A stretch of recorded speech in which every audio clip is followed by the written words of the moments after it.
Muy buenas tardes, bienvenidos pues a otro programa más de entrevista de la emisora La Voz de Borinquen. Hoy conmigo pues tengo al señor Alberto Marigil de la Unión Hispanoamericana.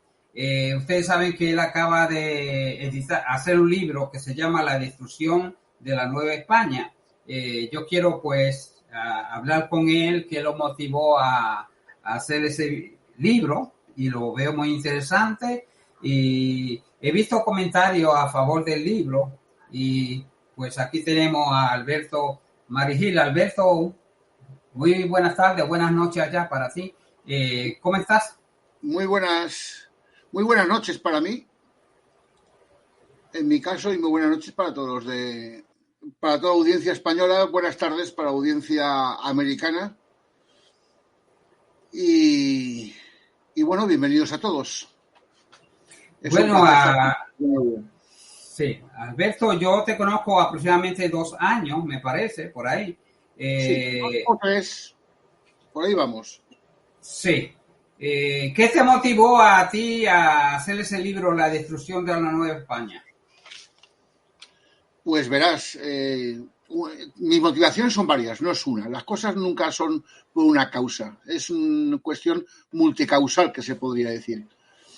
Verás, a mí siempre me ha encantado, me ha fascinado el cine, y yo tenía una ilusión enorme por conocer California, Los Ángeles, Hollywood y todo el entorno del Far West, el famoso lejano oeste. Esa motivación se me junta con que al mismo tiempo siento un profundo desprecio por la gente que se vale de la calumnia, de la injuria, de la difamación para hacerse escuchar o para sacar sus propias motivaciones o simplemente su mala ralea y mala clase para sacarla, desahogarla de alguna manera. Entonces ha habido una conjunción en ambos casos. Uno, que visité y corrí pues gran parte de lo que es Nueva España. Visité California, Arizona, Nevada,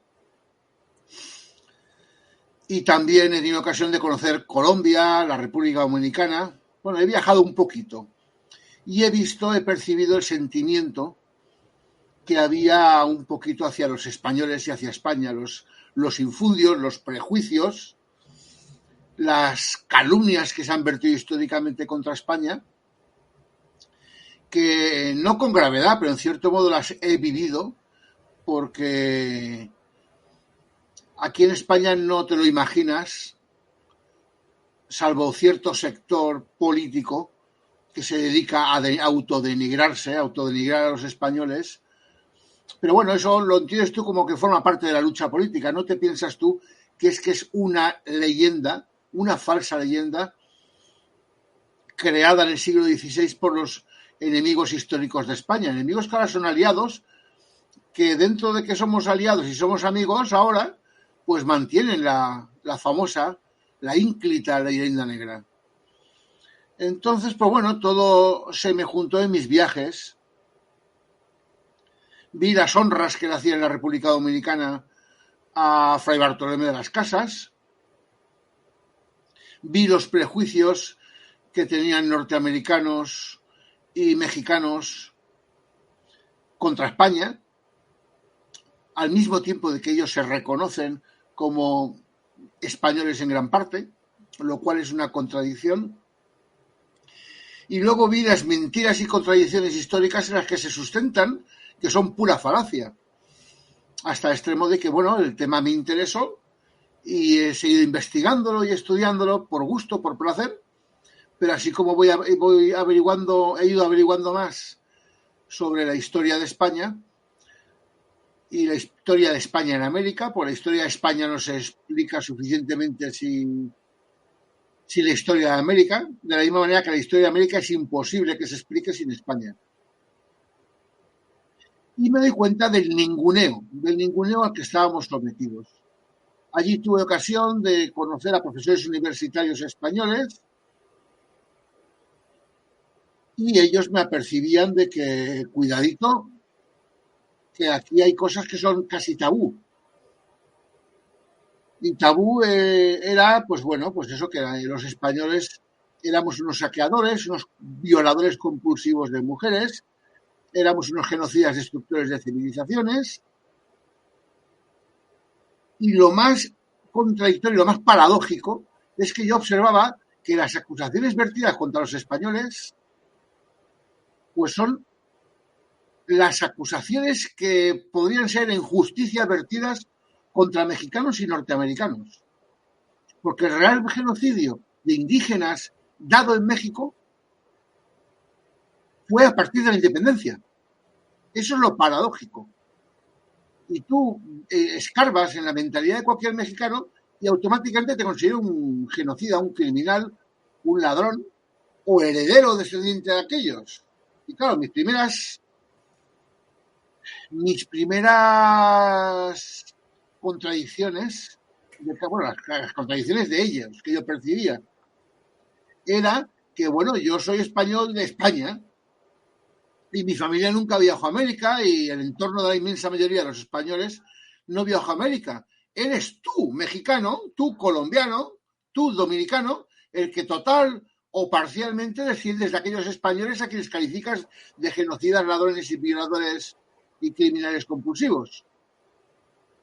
Entonces, realmente, cuando tú insultas a España y a los españoles con difamaciones, con injurias y con calumnias, realmente estás difamando, calumniando, injuriando a ti mismo, a tus padres, a tus abuelos, a tus bisabuelos. Es a quien estás calumniando. Tú a los españoles del siglo XXI no les puedes acusar de nada, porque ellos no descienden de aquellos, eres tú quien desciende. Entonces, bueno, semejante contradicción y semejante infundio, realmente a cualquier español con un poquito de sangre mediterránea se le enciende la sangre de la injusticia y de la falsedad. Y bueno, pues luego he ido percibiendo que es que esa es la didáctica que les dan en el sistema educativo tanto norteamericano como en el resto de América hispana. Y además resulta ser que es, en mi opinión, eso ya es en mi opinión, una estrategia desarrollada por norteamericanos. Los norteamericanos son los que más influyen en Sudamérica en los aspectos culturales y tecnológicos. Y bueno, lo que yo he detectado es una estrategia de destrucción del amor propio de los hispanos. Una estrategia de comerles la moral. ¿Con qué fin? Con el fin de que se entreguen. No hay mejor guerra que la guerra que no se llega ni a disputar, porque desde el punto de vista cultural la tienes ganada. Desde el momento que a tu enemigo lo tienes convencido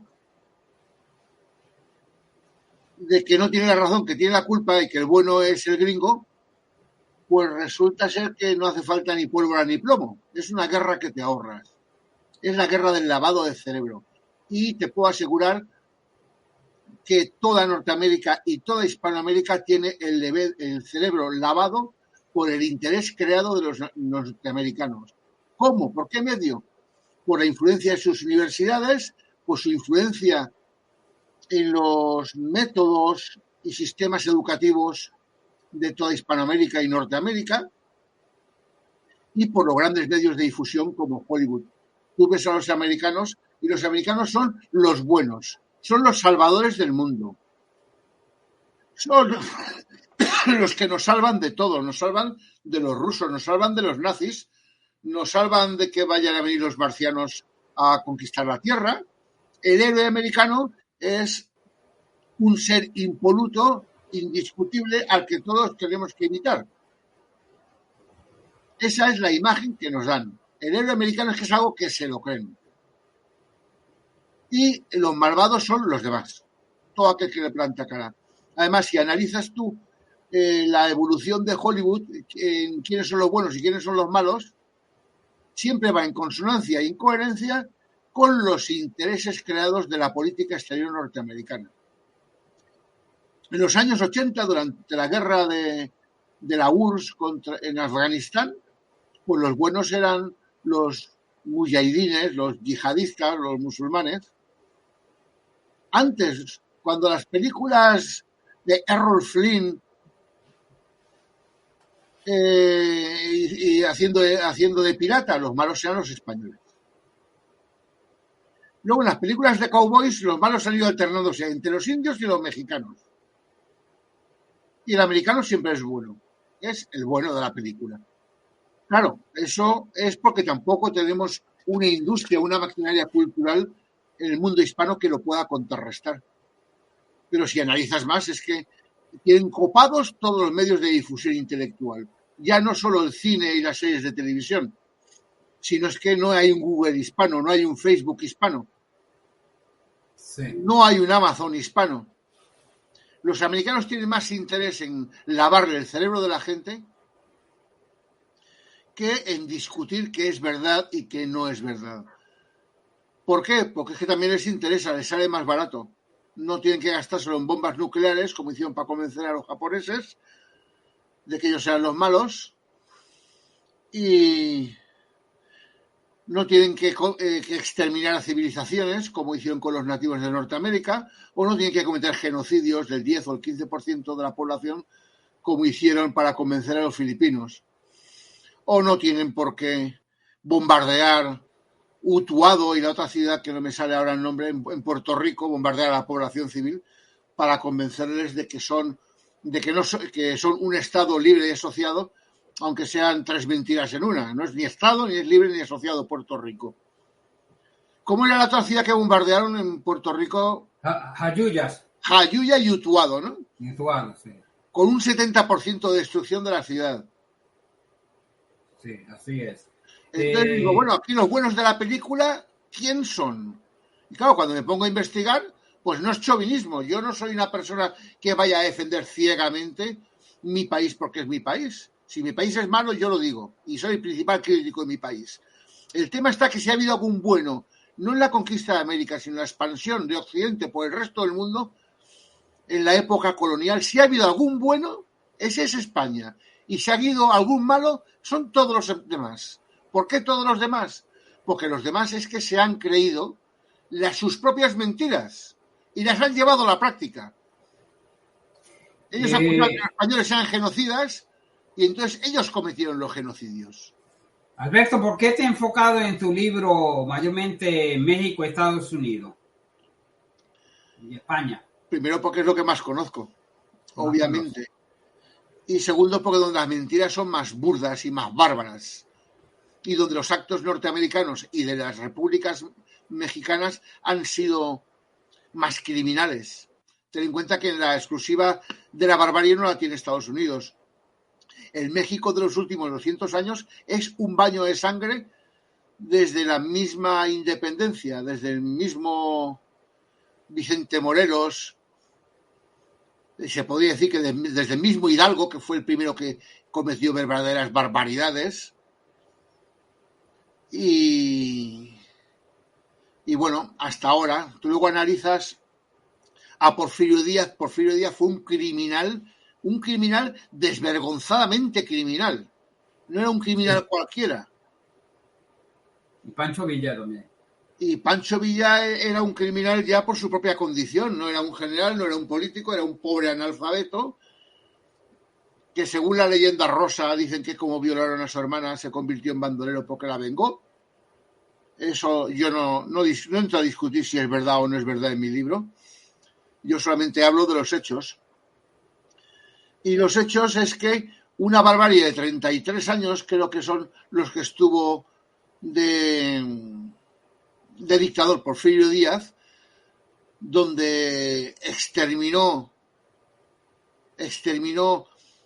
prácticamente la mayoría de las civilizaciones, o al menos de sus culturas, las civilizaciones que habían en lo que era Nueva España.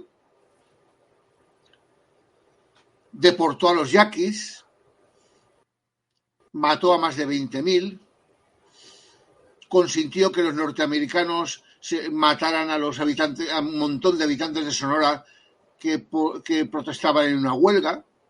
Una huelga similar hubo en el Yucatán, y también cometió él expresamente el crimen. Y lo más curioso, fíjate cuál es la hipocresía de los sátrapas que han gobernado México, que un tío que se levantó montó un golpe de Estado, una revolución, a Lerdo de Tejada, porque Lerdo de Tejada se quería presentar a las elecciones, se quería reelegir. Y Porfirio Díaz dijo, no, porque es ilegal, y como es ilegal te meto un golpe de Estado, te monto una revolución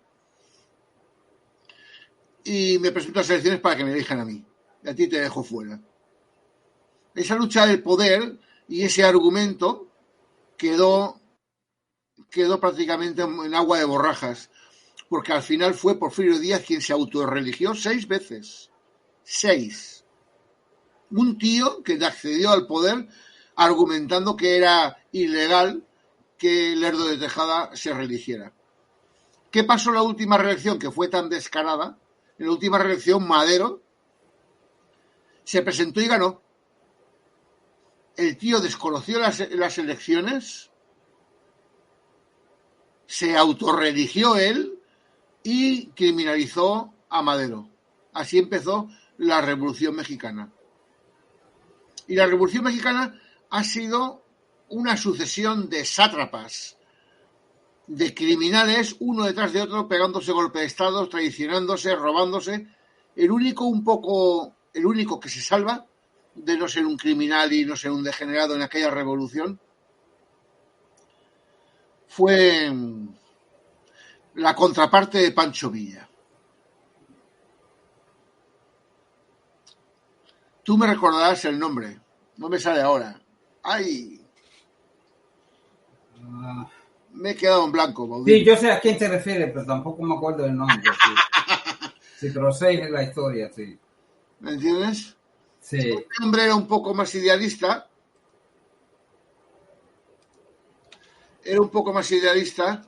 Y él luchaba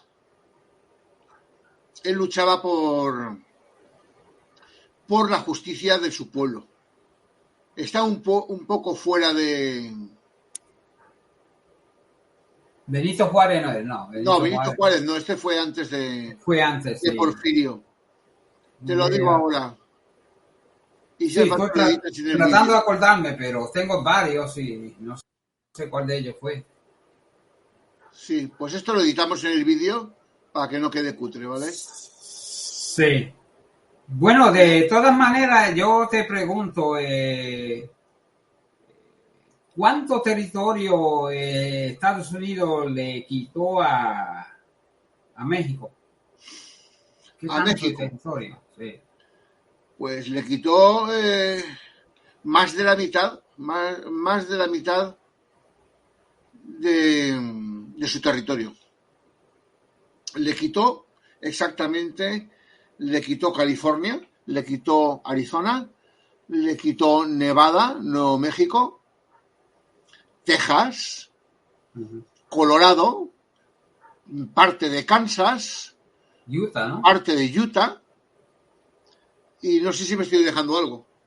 La Florida no era... No, la Florida no llegó a entrar en ese robo. La Florida nos la robaron a los españoles. Nos la robaron en cierto modo, porque realmente se pactó una venta. Y no se le pagó a ustedes. Y nunca se pagó, pero sí que tomaron el territorio. Antes de pagar y luego ya no pagaron. Sí, porque eso es como en los restaurantes. Come primero y después paga. Exactamente. Parece que los gringos inventaron eso, entonces compran ellos primero y después si le da gana pagan. Y luego déjame la propina. La propina la dejaron en el 98. Sí. La propina sí la pagaron, se podía decir. Sí. O sea, es que a mí me disgusta cuando voy a algunos lugares y primero me cobran antes del servicio. A mí eso no me gusta. A mí me gusta pagar después, la verdad. Yo tengo la costumbre de pagar después de comer. Sí. ¿Sabes? Pero eso ya son culturas y formas de hacer las cosas. Eso no lo puedes hacer en un McDonald's. No. Viendo tu libro, Emiliano Zapata, sí. Ese era el nombre que no me salía. Pido disculpas a la audiencia. Pero no puedo recordarlo todo. No, muchachos, yo no. se acuerde todo, se le acaba de caer el pelo a uno. Pero cuéntame de Emiliano Zapata, ya que lo mencionaste. Pues Emiliano Zapata era un líder de los nativos del sur de México a quienes Benito Juárez y Porfirio Díaz les habían arrebatado sus tierras y las habían vendido a grandes magnates para que las explotaran ellos. Eso pasó en todo México. Pero donde realmente había una economía de subsistencia muy fuerte era en el sur, donde digamos que el campesino vivía directamente de lo que producía. Y era pequeño propietario. Claro, eso entra en contradicción con que las pequeñas propiedades no son productivas ni rentables. Que eso no lo valoraba Emiliano Zapata. Ese es su error. Pero al confiscar esas propiedades, pues sus propiedades, todas aunadas en grandes explotaciones, pues sí que son rentables. Pero claro, a la gente la deja sin la indigencia. En España pasó algo similar en la desamortización de Madoz, que expropiaron las tierras comunales de los campesinos, y los campesinos, aunque eran pobres que comían. No lo mismo ser pobre con comida que sin comida. Tú me entiendes, ¿no? Sí, sí. Entonces dejaron a mucha gente en la inanición en España, no al nivel de México, que fue bestial, pero claro, a la gente le quitas su medio de vida, le quitas el pan de la boca, y esa gente te montó una revolución. Y Emiliano Zapata luchaba por eso. Pero claro, luego recuperar las tierras no era tan fácil, porque tenías que entrar en conflicto con extranjeros, normalmente norteamericanos. Luego la expropiación de esas tierras no los iba a enriquecer más, iban a seguir siendo unos pobres muertos de hambre, porque la tierra dividida en minifundios no era productiva. Con lo cual, eso hizo titubear a los regímenes nacidos de la Revolución, como Francisco Madero, y los los debilitó. Ahí había un error. Primero, por una parte, no cumplir su palabra de recuperar las tierras que les dieron, por eso combatieron los campesinos de Emiliano Zapata. Pero también devolver las tierras no iba a ser ni tan fácil ni tan positivo. La gente no iba a salir de la miseria. Entonces, en esas contradicciones se vieron, y bueno, pues esas contradicciones y otras muchas más generaron que la guerra civil mexicana costó 1,5 millones de víctimas. Solo esa. Pero es que desde el principio es que México es una guerra civil constante, desde 1821. Desde la fundación de aquel famoso imperio mexicano, que duró 4 días. Sí. Alberto, te hago una pregunta, ya que tú me estás platicando de la historia de México. Hace poco yo vi una entrevista que tú tuviste con 2 personas de México. Ellos te estaban platicando la actualidad ahora de México. Sí. Y yo la escuché, llegué a la conclusión de que en México hay 2 Méxicos. Una parte gobernada por el gobierno mexicano y la otra parte gobernada por el narcotráfico. En sí, el gobierno mexicano no tiene control total de su territorio. ¿Estás tú de acuerdo o tienes alguna opinión sobre eso? Y de la economía. Una de las personas era un capitán de las Fuerzas Especiales de México. Y la otra persona era una catedrática de Relaciones Internacionales, también de una universidad mexicana. Y bueno, la conclusión a la que llegué, la máxima conclusión, es que México es un estado fallido desde su misma constitución. y sigue siéndolo ahora. Quizá desde Cárdenas ha tenido un poquito de estabilidad hasta los años 80, pero esa pequeña estabilidad ha sido pervertida por el narcotráfico. El narcotráfico, después de ser combatido en Colombia, pues se trasladó su negocio a México. Primero eran los colombianos quienes dominaban el comercio con los mexicanos de lo que llaman de mulas, ¿no? Sí. De transportistas. Transportistas de mulas. Pero al final han sido los mexicanos los que se han apoderado del comercio y son realmente los que tienen el real potencial económico. Y los colombianos han quedado en suministradores, prácticamente.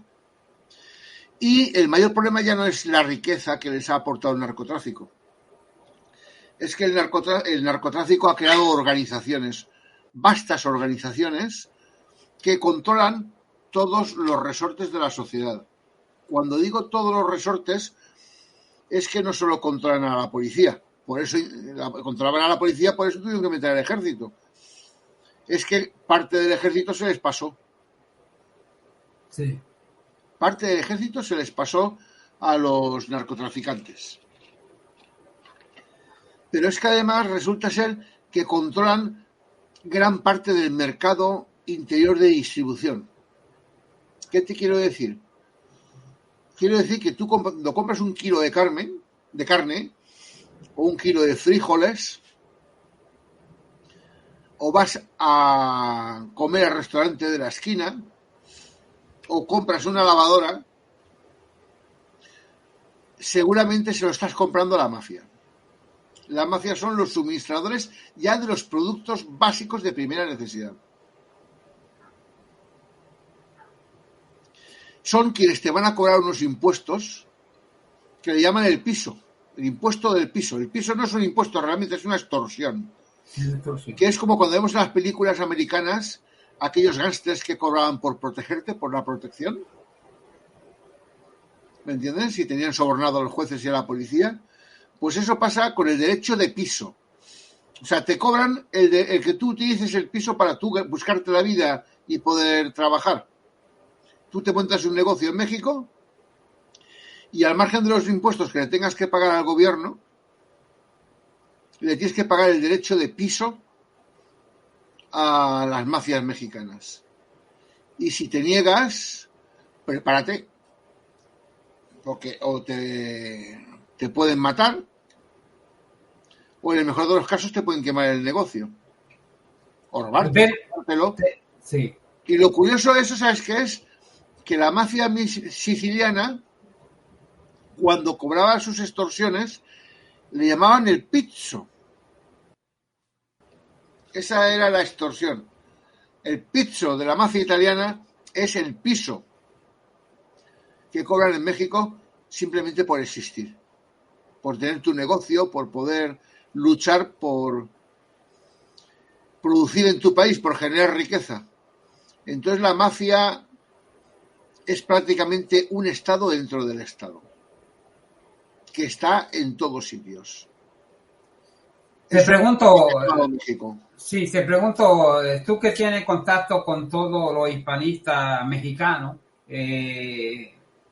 ¿puede alguno de esos hispanistas estar de acuerdo con la manera que tú ves a México actualmente? ¿Te lo han contado ellos que también creen esa conclusión, parte de ellos, que el gobierno mexicano ha estado fallido y que se puede decir que está dividido en dos México? Eso te lo reconoce cualquier hispanista y cualquier no hispanista. Sí, eso estoy de acuerdo. Cualquier no hispanista o hispanista te va a decir que la mafia prolifera en todos sitios, unos sitios más, unos sitios menos. Pero que el riesgo de ser extorsionado como tengas un negocio que funcione un poquito bien es enorme. Y la gente con un mayor nivel de vida tiene que vivir aislada del resto del mundo. Lo mismo pasa en Colombia, ¿eh? En Colombia tú ves casos propios de la Edad Media en España. ves bloques de edificios rodeados por una muralla y vigilados por guardias, que le llaman celadores en Colombia. Que parece un castillo, una muralla. Sí, parece un castillo, sí, increíble. Solo faltan ahí las banderas y los feudales y las almenas. Sí, yo he ido a Colombia y he visto eso, sí.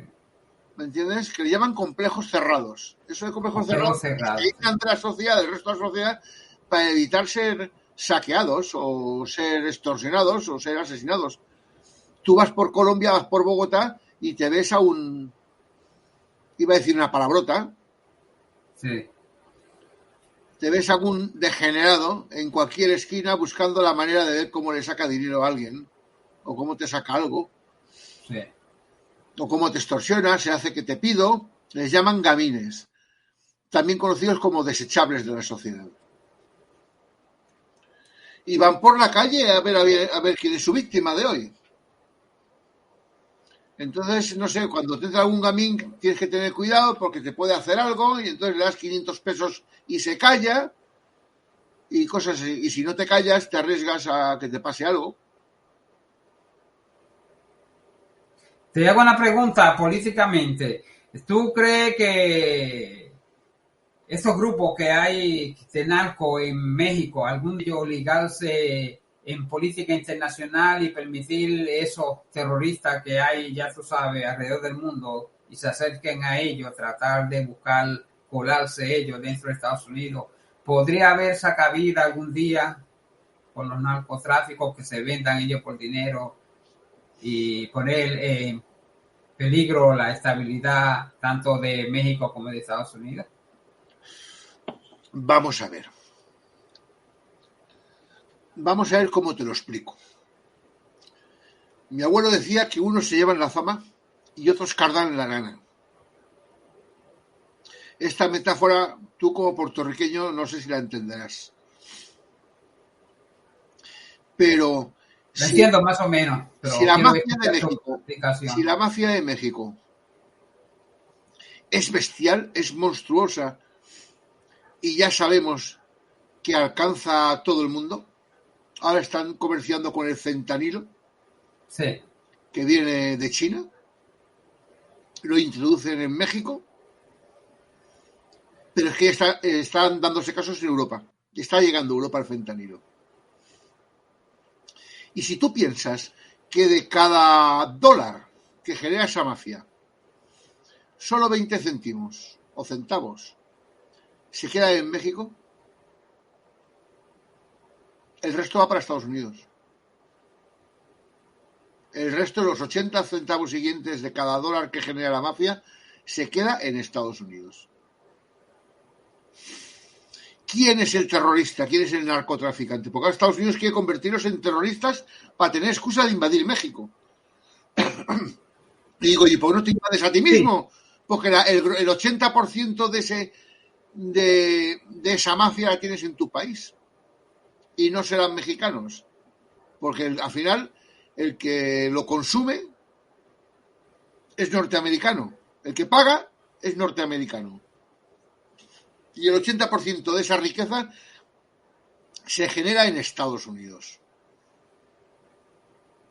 ¿Por qué vas a buscar culpa en los mexicanos de tus propios problemas, gringo?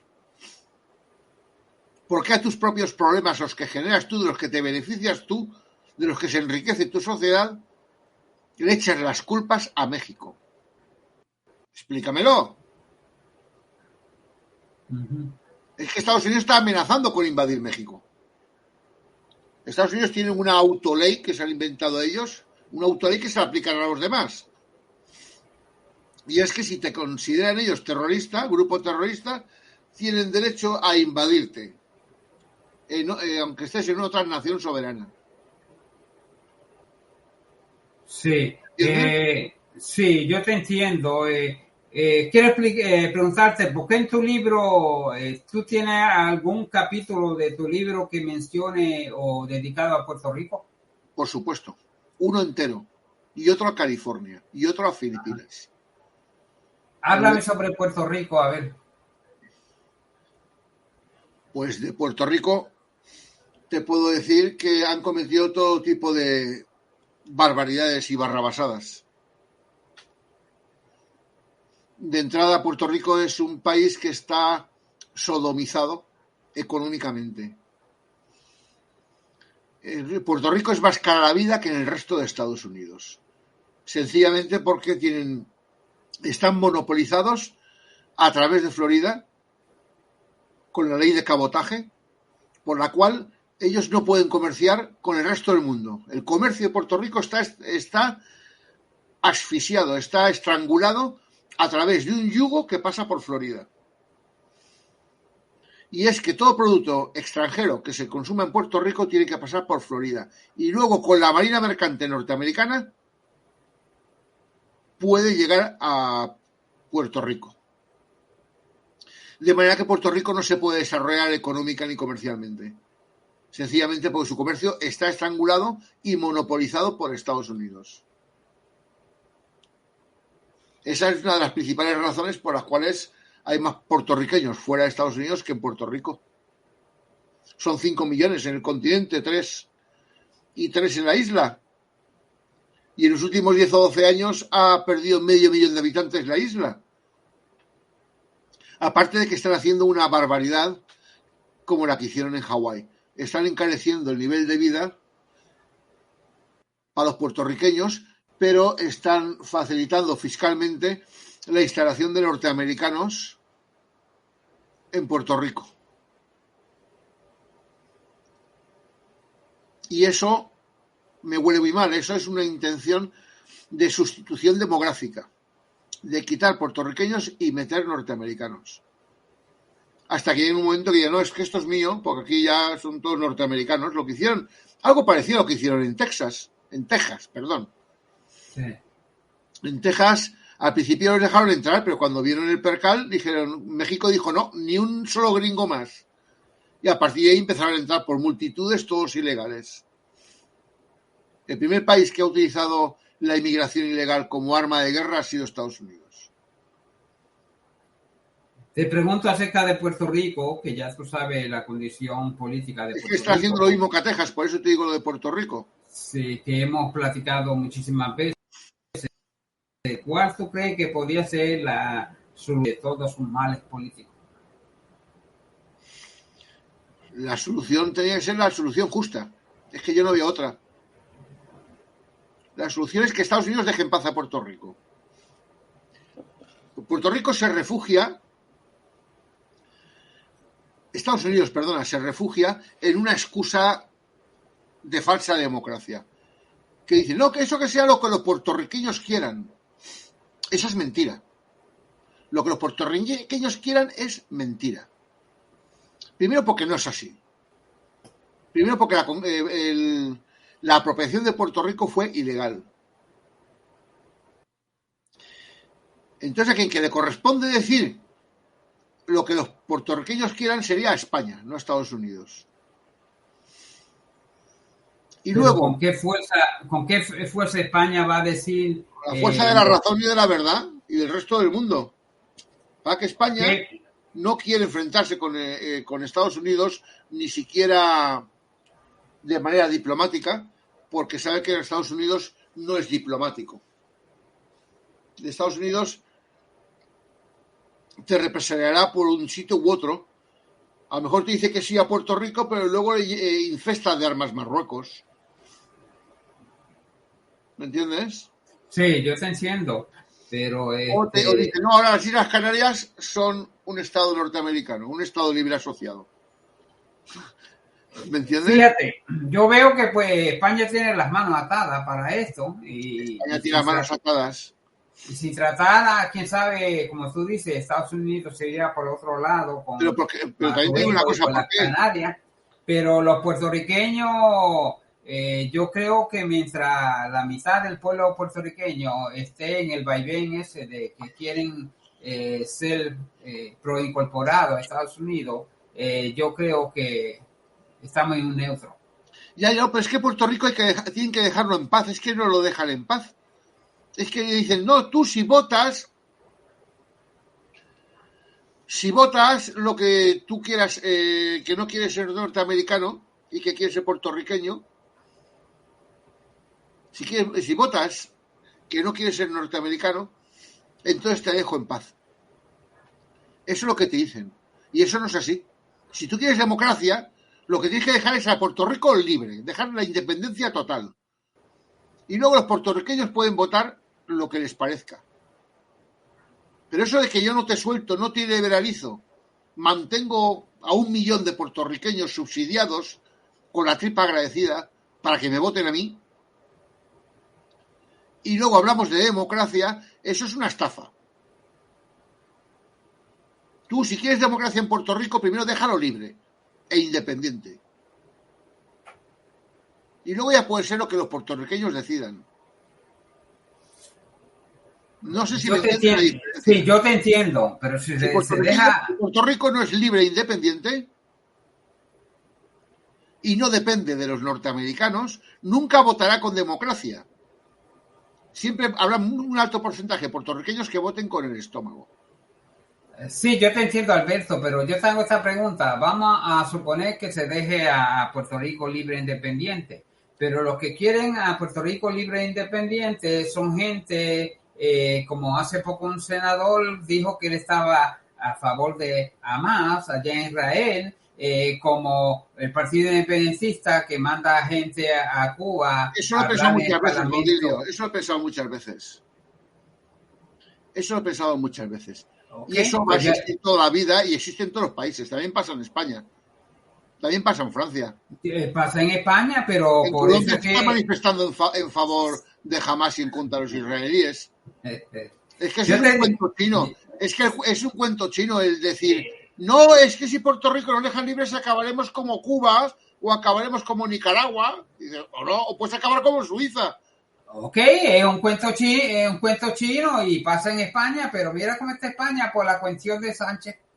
Vale, pero bueno, entonces tú tendrás que decir si quieres ser tu propia prostituta o eres la prostituta de un proxeneta, de un macarra llamado Estados Unidos. Pues exactamente. ¿Tú quieres ser el dueño de tus destinos o quieres que tu destino esté ligado al capricho de Estados Unidos? Tú tienes razón. Que metan todas sus guerras y abuse de ti como lleva abusando 100 años. Sí, lo que estamos buscando, como dice el dicho vulgarmente... Y además tienes que tener en cuenta otra cosa. Si esas opciones demagógicas que gobiernan en muchos países hispanoamericanos existen, es por el abuso que históricamente Estados Unidos está cometiendo con todos ellos. Han generado un clima de odio antiamericano que cualquiera les parece bueno, ya sean rusos o ya sean los de Hamas. Es que realmente la bota que les pisotea es la bota americana. Yo te entiendo, pero hay que pensar, como dice el dicho vulgarmente, el puertorriqueño parece que tiene de Guatemala hoy si llega a la cárcel libre, porque ya hay mucho interés extranjero que es la posibilidad de que Puerto Rico es libre para entre ellos ocupar el puesto de Estados Unidos. Es que ahí es donde entra la función de España. Ahí es donde entra la función de España. ¿Tú crees que España entrará en función a favor de Puerto Rico en caso que Puerto Rico llegue a ocurrir lo que tú planteas? Vamos a ver. Si Puerto Rico obtiene la independencia o regresa al origen del cual fue extirpado, porque según la legalidad internacional, si Estados Unidos tiene que renunciar a Puerto Rico, tiene que volver a España. Tiene que ser retornado por ser un acto ilegal. Tiene que ser retornado a su estado original. ¿Vale? En cualquier código penal o cualquier código civil del mundo. Ok, estoy de acuerdo. El daño tiene que ser restituido a su estado original, que sería volver a España. Pero pongamos el caso peor, que le da la independencia y no se restituye a España. Estoy de acuerdo con España sería una relación de tú a tú. Y Puerto Rico sería una plataforma inmensa de todas las empresas no españolas, sino europeas, para toda América. Estoy de acuerdo contigo, pero si los puertorriqueños dicen no, y que ellos no quieren ser retornados de España, sino que ellos quieren seguir su pulso, va a pasar Pueden seguir su curso. como las Islas Malvinas, que hicieron una votación y la mayoría decidió que querían estar con Inglaterra que con Argentina. Entonces, ese caso puede pasar con Esa es una votación Puerto falsa. Rico también. Esa es una votación falsa. Es que las Malvinas son un robo. Bueno, y Puerto Rico un robo también. Por eso, si tú robas un territorio, llevas a ingleses y luego dices, no, lo que los habitantes decidan, pues tú, además de un robo, es un fraude. Una democracia bajo fraude no vale. Eso no es democracia, eso es un fraude. No sé si vamos a ponerlo de esta idea, que Puerto Rico se independice y que España quiera que regrese a Puerto Rico, regrese a España. Voy a esperar que llegue Alberto, no sé si me está escuchando. Sí que te estoy. Ok, si me escuchan, entonces estoy contigo, te escucho. Sí, te pregunto yo un ejemplo que Puerto Rico sea independiente, gente en Puerto Rico que vamos a el vocablo que se convierta en reunificacionismo para reunificarse con España, o tendría que España decir no, ustedes tienen que retornar a nosotros, o cómo lo entiendes tú? España reclamaría legalmente que Puerto Rico tiene que volver a España. Pero jamás, yo estoy convencido que jamás España iría con las armas a recuperar Puerto Rico. España no es esa clase de país. Es cosa de los norteamericanos, de los ingleses, incluso de franceses, pero no es la manera de ver las cosas de España. Sí, yo entiendo eso, pero mi pregunta es que Estados Unidos yo creo que a los puertorriqueños les interesaría mucho más estar integrados en Europa que quedarse en la isla. Mira, ahora que estamos hablando de eso, te voy a hacer una pregunta.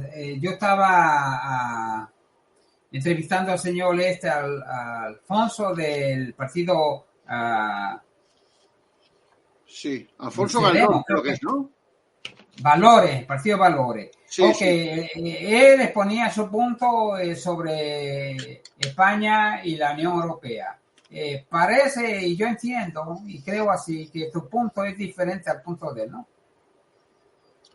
Pues, hombre, yo soy crítico con la Comunidad Económica Europea, pero soy europeísta.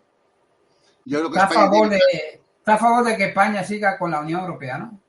Yo estoy a favor de que España siga en la Comunidad Económica Europea y que al mismo tiempo forme parte de una sociedad de naciones en la cual estén todas las naciones hispanoamericanas, que es el mismo caso que se dio cuando estaba Inglaterra.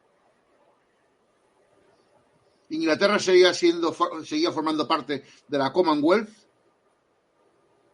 y perteneciendo a la Unión Europea. Luego ellos se quisieron salir y así les va. El dólar, ¿cómo se llama? La libra ha perdido, no sé si un 30 o un 40% de su valor. Está casi al nivel del euro. ¿Por qué? Pues porque su economía, han roto un principio de su economía, que es el principio de economía de escala. Ya no son tan competitivos, ya no tienen un mercado a su disposición como lo tenían,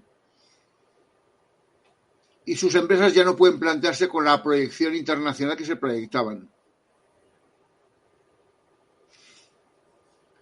Entonces le han hecho un flaco favor a lo que es el chauvinismo inglés, el supremacismo ese que se gastan, se han hecho un flaco favor a sí mismos. Cierto es que hay cosas en la Comunidad Económica Europea que son intolerables, pero esas cosas se luchan desde dentro, no saliéndote. Sí. Okay, es como la OTAN. Sí. Mientras Occidente tenga una amenaza, es bueno que exista la OTAN. Lo malo de la OTAN es que sea el feudo de Estados Unidos y todos los demás seamos sus vasallos. Por eso yo estaría a favor de que todos los países hispanos se integrasen en la OTAN y que fuesen un contrapeso, que fuésemos el resto de países de Occidente quienes contrapesaran contra la aplastante influencia de Estados Unidos, hasta el extremo de reducir o de debilitar a Estados Unidos a ser uno más. No puede ser el señor feudal a quien todos le tenemos que rendir pleitesía. Te pregunto, ¿no? Estamos engordando el supremacismo con el que han vivido toda su vida, lo maman desde niños, se creen que son el pueblo elegido por Dios. God bless America. Se creen que son un pueblo elegido por Dios y que están designados divinamente a gobernar el mundo.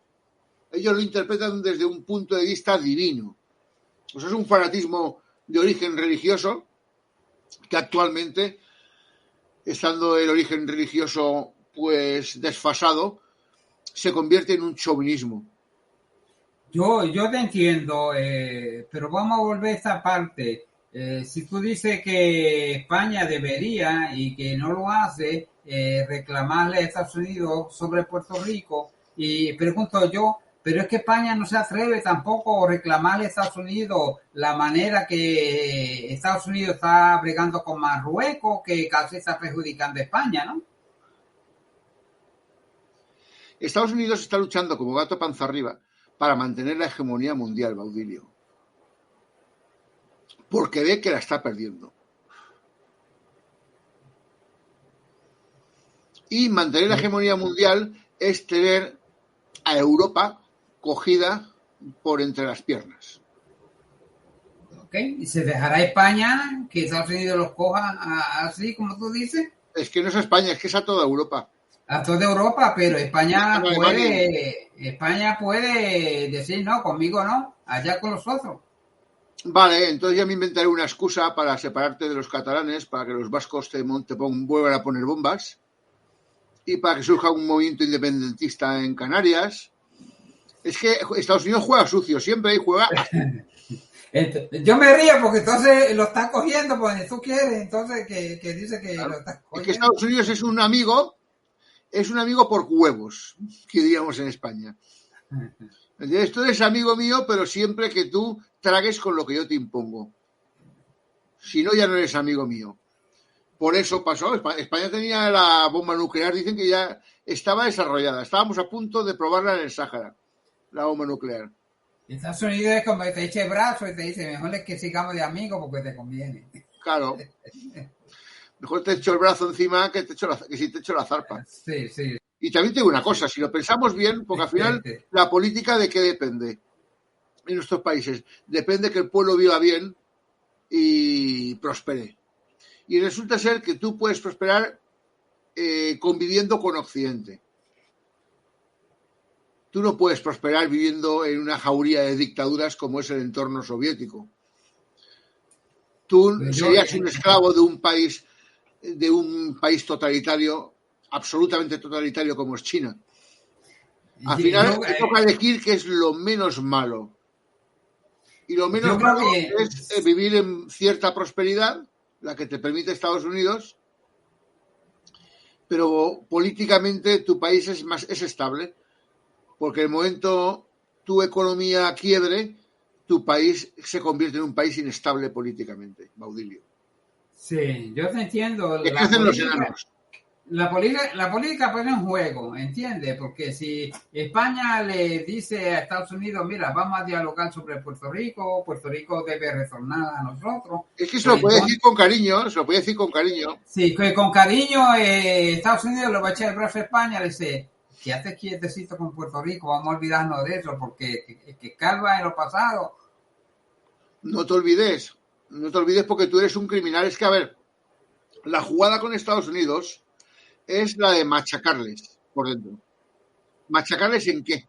En su autoestima, en su amor propio. De Estados Unidos no hay que convertirse en enemigo. Yo no soy enemigo, yo soy amante de Estados Unidos. Yo he vivido en Estados Unidos, yo he corrido todo Estados Unidos. Yo sé la muy buena gente que habita Estados Unidos, incluso entre los WASP. No podemos decir que Estados Unidos es un país de malas personas, es un país de malvados políticos. No, Puerto Rico, Estados Unidos, la población, pues, son buena gente. Es que tú eres buena gente, pero la política te hace a veces actuar como si no fuera buena gente. Entonces, ¿qué pasa? Que Estados Unidos lo que necesita es que les desprogramen a su ciudadanía, que les quiten el lavado de cerebro que tienen desde niños. Que ese lavado de cerebro se fundamenta en el Destino Manifiesto y en la doctrina Monroe y en Hollywood, en que somos los más grandes, los mejores y somos los héroes de las películas. Luego en las guerras no han demostrado ser tan héroes. No entre un soldado americano si previamente no han arrasado con bombas. En combate Sí, cuerpo a cuerpo así saben es. que, cuidado, que ahí es hombre contra hombre. Oye, Alberto, ¿dónde, tanto en Puerto Rico como aquí en Estados Unidos y allá en Europa, pueden conseguir tu libro? En Amazon. No queda más Ah, remedio, no hay otra empresa distribuidora de libros que te lo pueda publicar internacionalmente. Por cierto, que pongo aquí, tenemos que usar los americanos obligatoriamente, ¿ah? hay que pasar por Amazon, Amazon, no hay otra cosa. Y bien, viva Amazon. Sí, Siempre lo venden en todo el mundo. ¿Me entiendes? Pero hace falta un Amazon sí. hispano también, que pueda competir con el Amazon de Estados Unidos. Y un eBay hispano En también. eBay, y en Sí. Facebook, y en Google. Bueno, todas las plataformas son controladas por los gringos, Vamos a así ver, mi que libro no es un alguien se libro tiene de que... odio contra Norteamérica. Mi libro es un libro de poner Ajá, en su sitio a cada cual. Mi libro denuncia los sí. genocidios que han cometido en Filipinas, las atrocidades que han cometido en Puerto Rico, el genocidio de California, el exterminio de los nativos de las grandes llanuras. Pero no solo denuncia a Estados Unidos, denuncia las barbaridades que se han hecho en México. Porque México en 1800 tenía 4 millones de nativos y 2 millones de españoles y mestizos. Ahora es al revés. Ahora los nativos son una exigua minoría y la mayoría son descendientes de españoles y nativos. Eso es lo que es México ahora. ¿Qué ha pasado en México en estos 200 años? Más que un genocidio cultural y humano. ¿Cuántos pueblos han exterminado? La lengua más hablada en México en 1800 no era el español, era el náhuatl. ¿Me entiendes?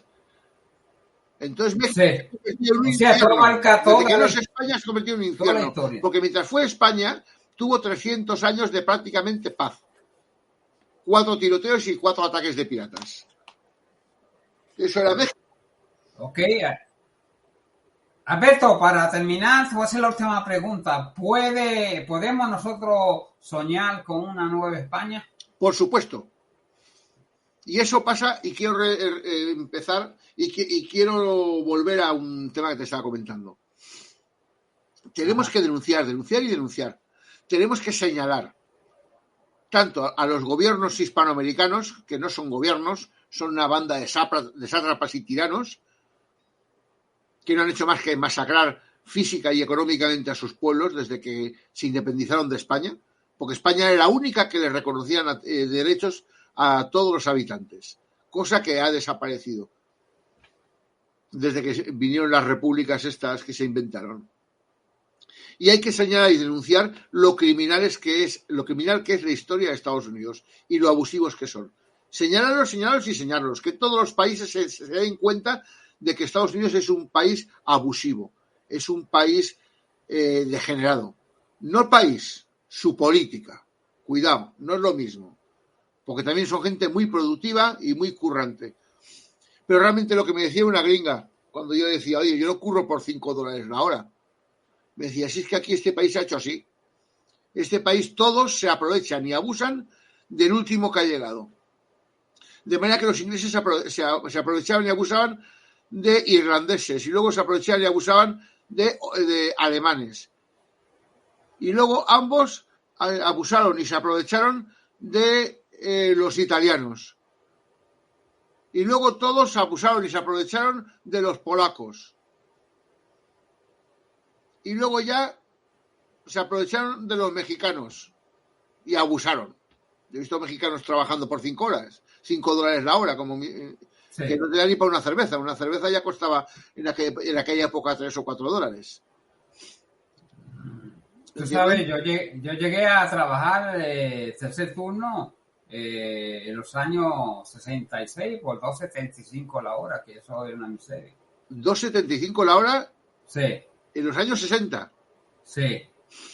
Es que tú en el siglo XXI, en 2003, a ti te ofrecían $5. Después de 30 años te ofrecían... Sí. Cuando yo vine al estado de la Florida, pagaban $5 la hora. En España, el sueldo más bajo que cobraban los moros y saharianos era $6. Pero con el nivel de vida, la mitad de coste, con un coste inferior del nivel de vida, un coste de la vida inferior en un 50%, un 30, un 40% inferior al de Estados Unidos. Pero o sea, que en España a un mono le pagábamos el doble que a un mexicano le pagaban en Estados Unidos. Sí. Para que te hagas una idea de cómo están las cosas. Yo noté esto, ahora que estoy en Puerto Rico, en la Florida tú ibas al McDonald's, comprabas un hamburguesa con papa frita y como dieron el aumento de salario a $15 la hora a la persona, pues un hamburguesa eso te sale por $10 y más. Sin embargo, voy a Puerto Rico, el mismo hamburguesa me vale $4 o $5 por $10 la hora. Eso es la excusa que te ponen. Yo he llegado a conocer a un dólar la hamburguesa. Sí, seguro. Mira, te la venden a $5 en Puerto Rico, a 17 en Estados Unidos, las hamburguesas esas les sale a ellos por 4 o 5 centavos. Siempre salen ganando. El tema está en bajar el autoestima. Se creen que son la última Coca-Cola del desierto.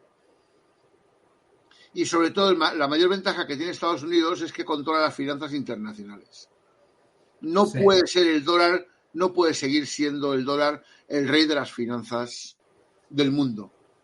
Es que la mayoría, la mayor parte de la masa monetaria mundial es el dólar. Tengo datos de en torno a un 90-92% de la masa monetaria mundial son dólares. Lo que hay que entender es que porque por Manu Militari todo el mundo comercia con dólares. Es la única moneda totalmente aceptada en el mundo. Sí. El gobierno de Estados Unidos no es un gobierno, es como si fuera, lo administran como si fuera una fábrica. Como si fuera una mafia. Yo lo asemejo a una mafia. Para mí Estados Unidos es como un gángster de naciones. Es un calco, una fotocopia de lo que tú ves los gángsters de las películas americanas, cómo extorsionan a los comerciantes y a la gente. Lo mismo, Estados Unidos es lo mismo, pero trasladado a las naciones. Estados Unidos se dedica a extorsionar, intimidar y chantajear al resto de naciones del mundo, actuando como un puro gángster.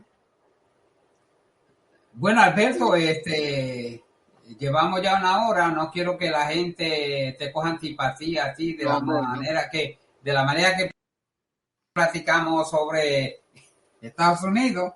Así que yo te doy las gracias por tú haberme aceptado la invitación y créeme, estuvo muy interesante. Yo espero la opinión del público a favor o en contra. Ellos son los que deciden.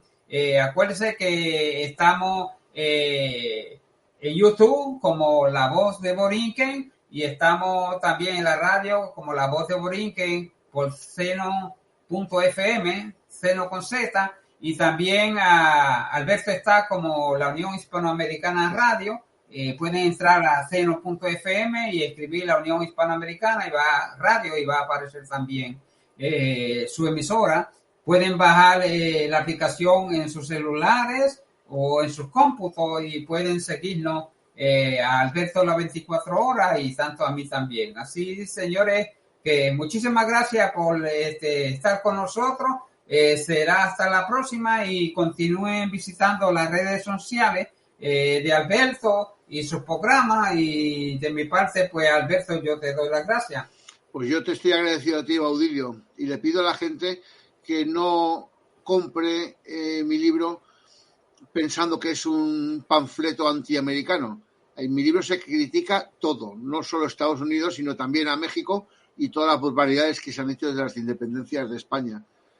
Y el libro tiene un fin más constructivo que dañino, y es despertar la conciencia de que está siendo lo que no es tolerable que sea, y está siendo durante 200 años. No se trata de que haya que declararle la guerra ni declararle el odio a Estados Unidos. Estados Unidos, en comparación con otras potencias, es el país menos odioso, si entramos a comparar, en comparaciones históricas. Simplemente tiene que dejar de ser el país hegemón del mundo. No puede ser el gendarme o el dictador que le diga a los demás lo que tienen que hacer y cómo tienen que pensar. Simplemente es un abrir en la conciencia.